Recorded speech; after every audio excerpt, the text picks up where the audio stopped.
I come from a middle-class family.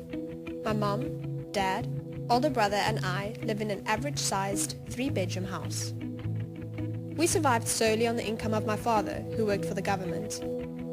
We did not go on expensive holidays or live lavish lifestyles. However, I was lucky enough to attend good, middle-class schools with good reputations. I started grade 1 in 1997. It had been a good 3 years since the history-making elections of 1994. I was a 6-year-old starting school in a new South Africa. I had a clean slate and a long life filled with whatever I chose ahead of me, as did the thousands of other children from a vast diversity of cultures and backgrounds who started with me. I was never influenced either way when it came to associating with a particular group of people. Therefore, it was never a problem or seen as wrong when I made friends with children who were of a different culture or ethnicity from what I was. We represented the new South Africa, children of all different shapes and sizes holding hands and laughing together on the playground. This followed me through high school, where soon I was allowed to vote as part of a democratic society. I was allowed to vote because I was seen as equal. I was no more or less important than any other person in my country. However, when I reached the tertiary level of education, on applying to institutes, the common checkbox appears: African, colored, Indian, and white.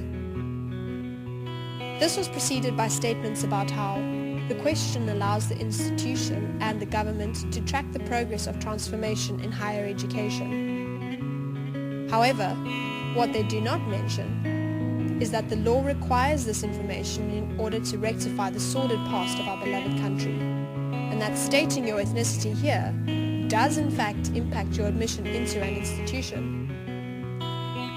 A paragraph from a popular university's admission policy reads as follows: "We will use your indication as a member of a previously disadvantaged group for effecting redress, because it remains the best broad brush measure of post-structural inequality we have." While these statements are written in a positive light and are not meant to offend anyone, the underlying meaning of them cannot be ignored. Universities are lawfully required to have different admissions requirements depending on your ethnicity. To this point, it scared me to tick the W box. Although clearly trying to change a faulty system of the past, this is now creating a situation where people who have earned a position through their own hard work are being denied admission or employment. Is this not, in turn, reversing the effects and defeating the purpose of BEE? Is this not making one demographic more equal than another? Our country has come a long way since apartheid, and there is still a long way to go.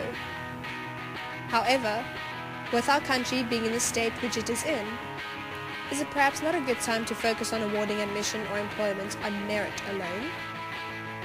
As a teacher, it will be my personal mission that in a multiracial, multicultural classroom, I inspire the same motivation amongst all children. There will be no one child expected to achieve any more or any less than another. No child will be favored based on the past, whether it be advantage or disadvantage. In this way, we will have the best minds developing our country, where background, opportunity, ability, or advantage has neither positive or negative effects on admission or employment. I can guarantee that this will lead to a very fair representation of our rainbow nation.